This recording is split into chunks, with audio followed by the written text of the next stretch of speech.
He thought she was just tired. Silent quitting na pala si Mrs. Sharing a real story from Reddit. Akala ko okay lang kami. Hindi naman kami lagi nag-aaway. Wala rin malaking problema. May bahay, may trabaho, may mga anak.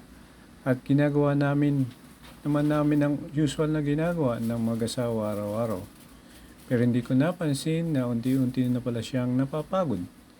Dati, kapag may problema kami, siya ang unang nagsasalita. Siya yung nagtatanong kung okay ba ako. Siya yung nag-aaya makipag-usap kapag may tampuhan.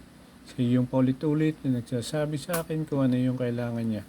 At ako, minsan nakikinig, minsan hindi. Minsan sinasabi ko, mamaya na. Minsan pagod ako. Minsan naman ang drama mo. Hanggang sa isang araw, napansin ko na lang na hindi na siya nagtatanong. Hindi na siya nagrereklamo. Hindi na siya nagagalit kapag late ako umuwi. Hindi siya nagtatanong saan ako galing.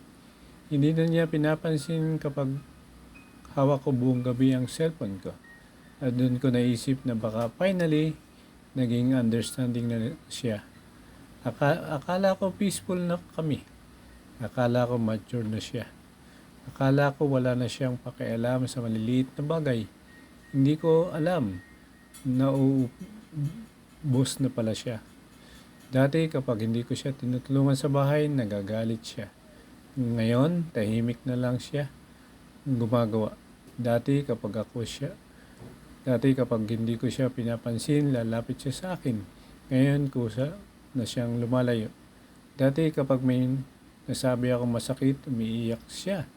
Ngayon, sasagot na lang siya ng okay. At ang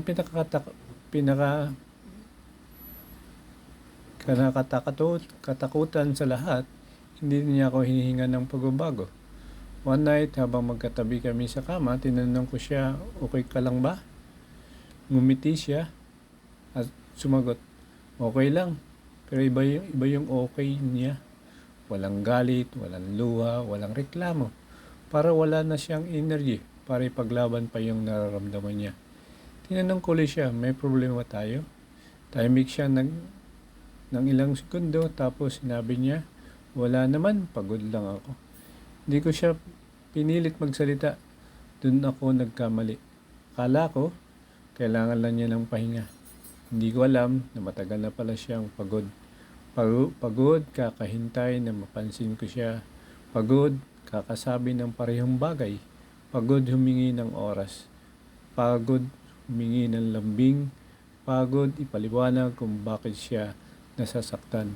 At ang pinaka-importante sa lahat, pagod siyang humingi ng effort sa taong dapat kusang nagbibigay nito. Kaya kung napapansin mo tahimik na si Mrs., huwag agad isipin na okay na ang lahat. Baka hindi na siya nakikipagtalo dahil wala na siyang gustong patunayan. Baka hindi na siya nagrereklamo dahil ilang beses na siyang sinabi pero walang nagbago. Baka hindi na siya humingi ng lambing dahil natutunan niyang mabuhay kahit wala nito. At baka yun ang katahimikan na akala mo pa, peace na. At baka yung katahimikan na akala mong peace na, ay goodbye na pala sa loob ng relationship. Friend, couples, don't mistake her silence for happiness. Sometimes, she's quiet because she's tired of repeating herself, begging for attention and fighting to be understood. If she's still trying, meet her halfway. Because when finally stop talking, you may already be too late. So my advice, talk to your wife while can be able. Thank you and God bless.